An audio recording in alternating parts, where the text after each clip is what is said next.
Okay, good day, guys. Hope everyone is doing okay. And if you're here watching this video, just asking you to like the video and subscribe to the Formula Sports channel. As you guys know, liking and subscribing does help the channel immensely. And of course, just saying a big thank you to all who have already subscribed because we do appreciate the support. Now, with that being said, I was watching Sky Sports recently, post Liverpool's defeat at the hands of City at Anfield. And of course, the pundits were going in on Liverpool for losing and especially conceding 4 goals at home from Manchester City. That was just obviously not a good look. Now I decided to do a video because I don't agree with some of the reactions from many pundits and people in general who have been very critical of Liverpool. When Roy Keane, who by the way might not be the most objective in his criticism of Liverpool, is acting as if Van Dijk's injury is not a big deal, or Liverpool not being able to rely on Van Dijk isn't a big deal, right? We're talking about a guy that at his best is arguably the best defender in the world. When I hear a lot of people talking about how professional footballers playing at this level should be able to do a good job in any position you play them, now, I can understand that to a certain extent, but I can't agree with that, particularly in this context. To ask a player with little to no experience playing in that particular position at such a high level of competition, to play that position and fill the boots or even play to a level anywhere close to one of the best currently doing it in Virgil van Dijk, in my opinion, for some is easier said than done. Now some might do it and adapt naturally, others might take time, but no one in their right mind would bet that Fabinho or Henderson would perform anywhere near the level of a Virgil van Dijk, especially when Van Dijk is at his absolute best. These pundits are also looking past the fact that Liverpool has so many injuries and saying that City has injuries and still beat them pretty badly, and trying to lay the blame at the feet of Jurgen Klopp, who is obviously not a very popular man right now. But bringing up the point that City has injuries to key players as well, while true, is in all honesty a bit disingenuous. City does not have nearly as many injuries to key players as Liverpool. I mean, right now, Liverpool's injury list is so crazy, it comprises of an entire team that in and of itself would qualify for the Champions League. Also, City's injuries don't affect the balance of their team as much as Liverpool's injuries have. And I'm going to expound on this point shortly because I think it's probably the main reason why Liverpool have had this bad run of form of late.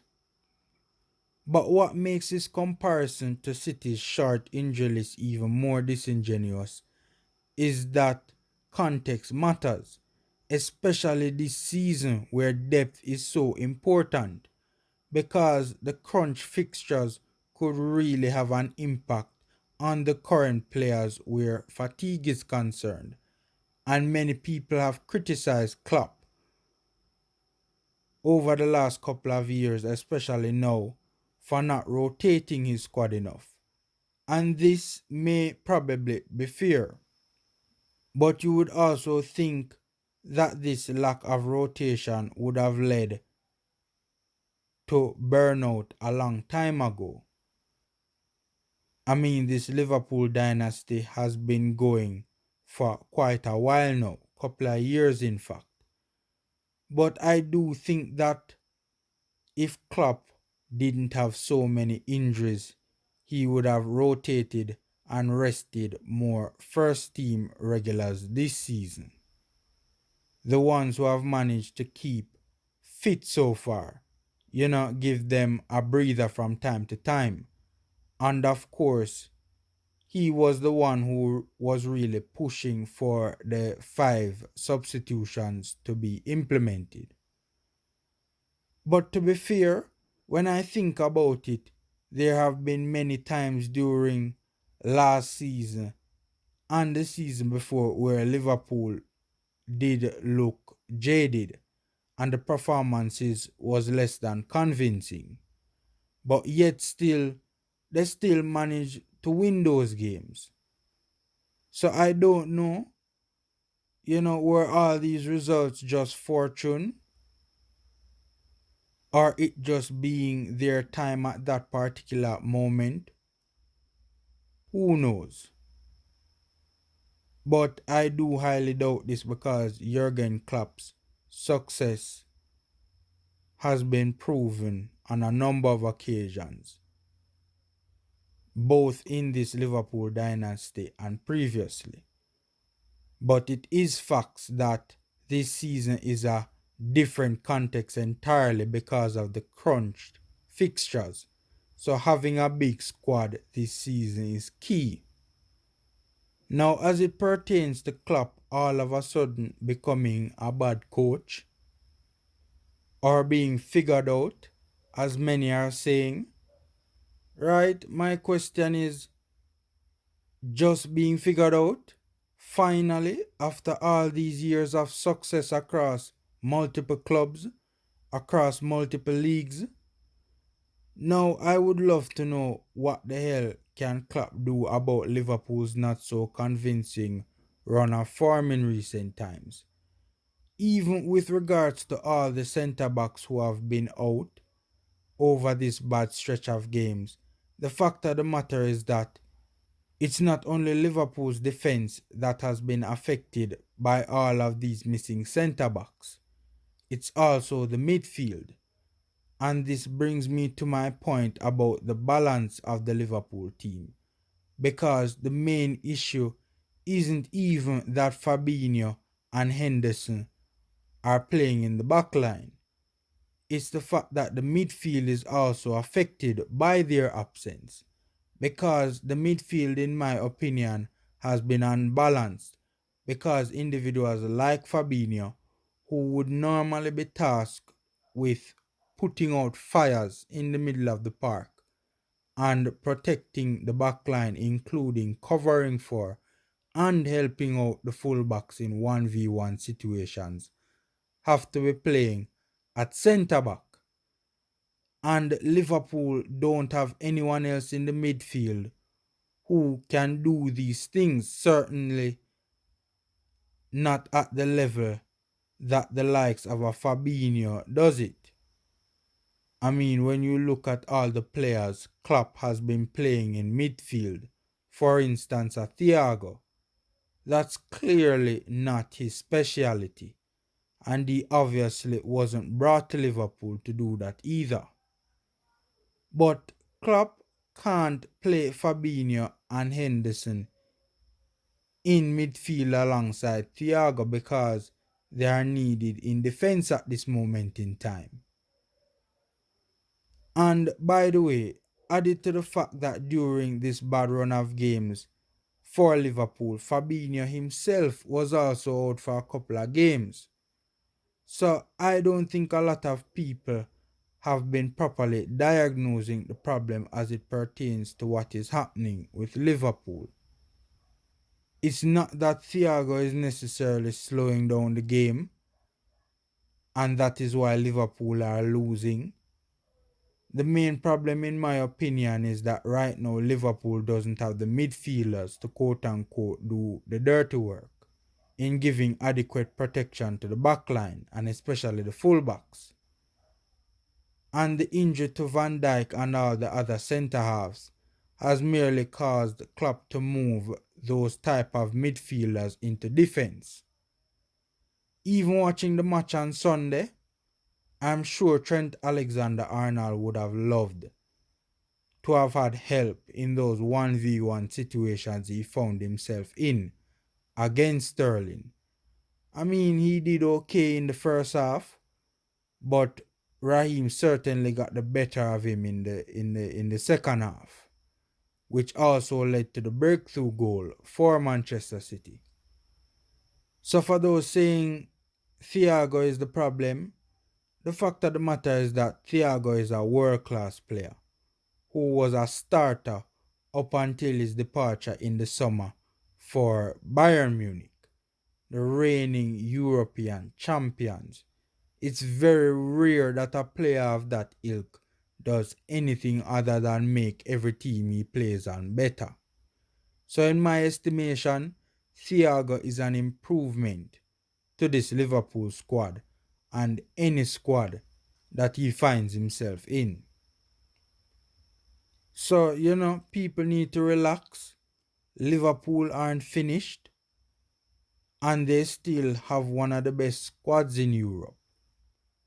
Thiago isn't really slowing down the pace of the game. In my opinion, personally, he releases it quickly when he needs to. And especially against teams that sit back, they need the creativity of a Thiago. Because a number of times, even last season, Liverpool was being criticized for not being able to break down some of these teams as easily as their fans would have liked, or in keeping with how much possession they would have had in some of these games versus how many real chances they would create against these teams that would sit very deep, right? Also, in my opinion, despite the scoreline, Liverpool didn't really play badly on Sunday, to be honest. The problem was just that Alisson decided to have a bad day, and that's obviously never a good thing when your goalkeeper decides to have a bad day, right? Because Alisson was responsible for 3 of the 4 goals, because even the 4th goal, Alisson should have kept that out. He should never have allowed Foden to beat him like that, with the ball going right over his head, and it almost even looked like he was ducking, right? But as I said, the scoreline from the game does look very bad, and it kinda was looking like it was getting a bit ruthless, especially because the 3 goals came in relatively quick succession. But really and truly, it was just Alisson making 3 mistakes in quick succession. And that was obviously very uncharacteristic of Alisson. Fact is, you won't be seeing that every game. And to be fair to Liverpool, there were times in the game, especially in the first half, where they were in the ascendancy. So the performance wasn't as bad, to be honest and to be fair, as the scoreline indicated. It wasn't all doom and gloom. For this game against City, I was also wondering though if we would see the new signings in the backline and the likes of Fabinho moved back into the midfield. But when you think about it, it's probably not surprising that Klopp didn't want to throw them immediately into the fire, especially against a City team that's currently in full flow. Another thing I think people ignore is that no fans in the stands, in my opinion, is worse for Liverpool than it is for any other team in England, because we all have heard about the atmosphere at Anfield being next level to that of any other ground in England, and just how much it helps the players. and can really give them a greater lift compared to the lift that other clubs' home support gives to their respective teams. Everyone also has to bear in mind that there also has to be some drop off from the last 2 years. People talking about they have regressed from where they were last year, but at some point, let's be realistic here, guys. There had to be some drop off. It doesn't mean that they can't win more titles. But when you look at everything from a big picture standpoint, while it's Liverpool and it's difficult to excuse what's currently going on, people have to be understanding and reasonable to a certain point, right? The fact is, Liverpool were absolutely flying the last couple of years. The mere fact that they were able to keep up that amazing run of results for so long, that in and of itself was incredible. Even these current crop of Liverpool players at some point were going to struggle to maintain that. And again, this doesn't mean that they still can't win more trophies.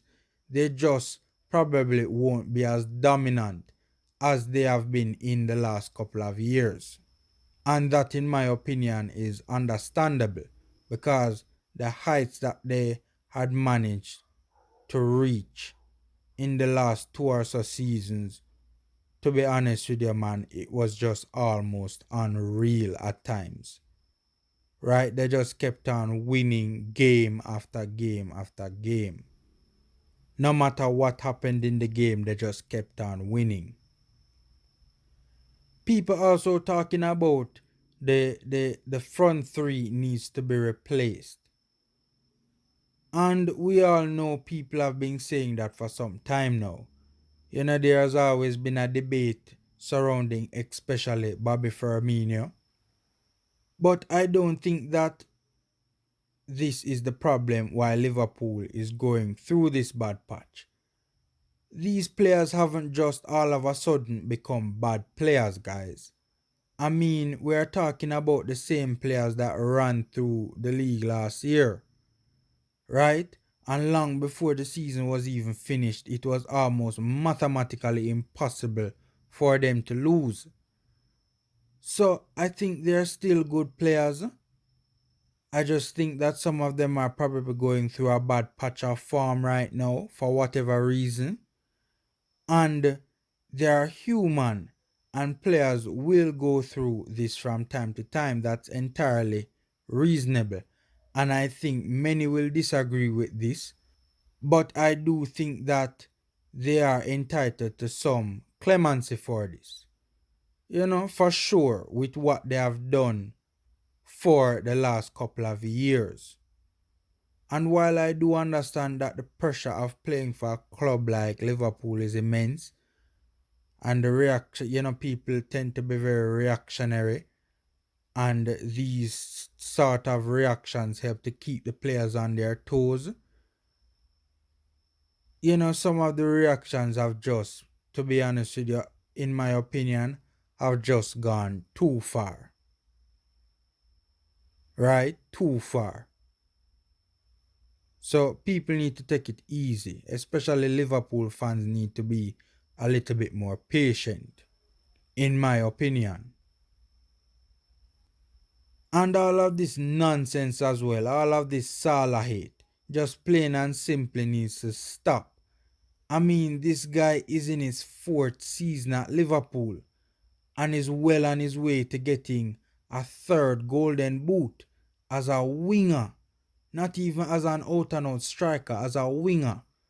That is just plain and simply incredible, right? His 16 Premier League goals has really helped them to keep afloat this season. So people need to lay off Salah and give the guy a break, right? Because a lot of the criticism that he faces, to be honest with you, is just not fair. I mean, the stats don't lie, man. But do I agree that some pressure needs to be lifted off the front three? Absolutely. I mean, I don't agree with selling any of them.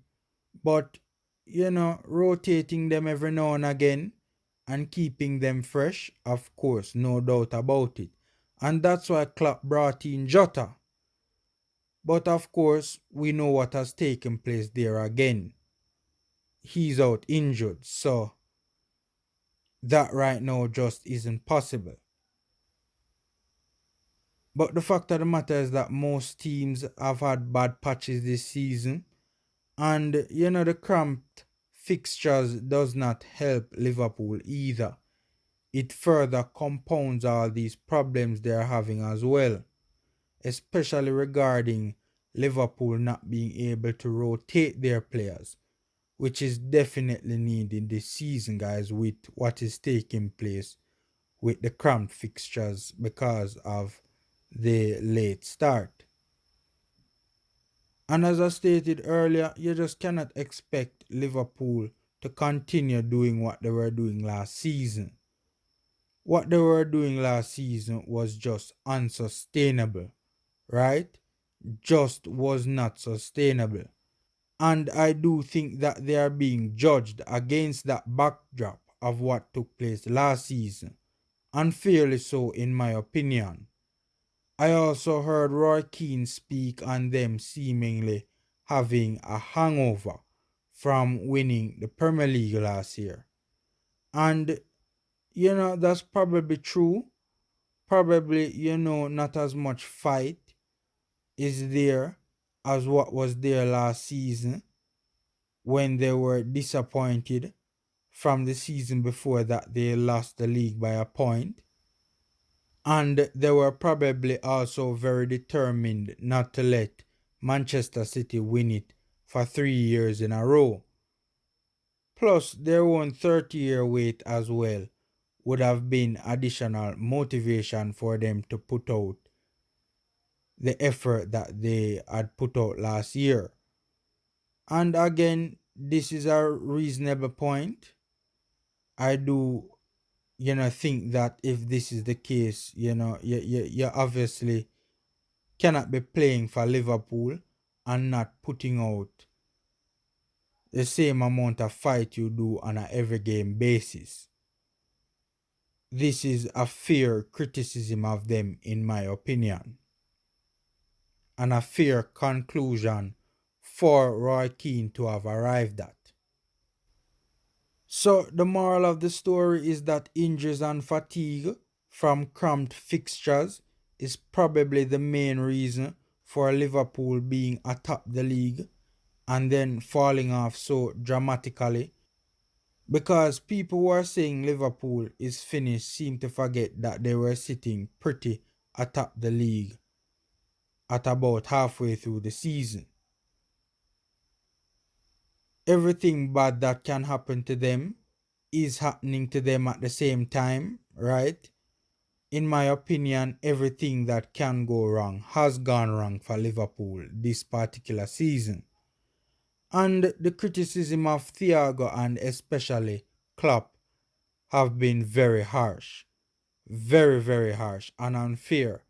I mean, when you have people talking about Klopp should be fired, no wonder this guy is going crazy in interviews and looking so unsettled.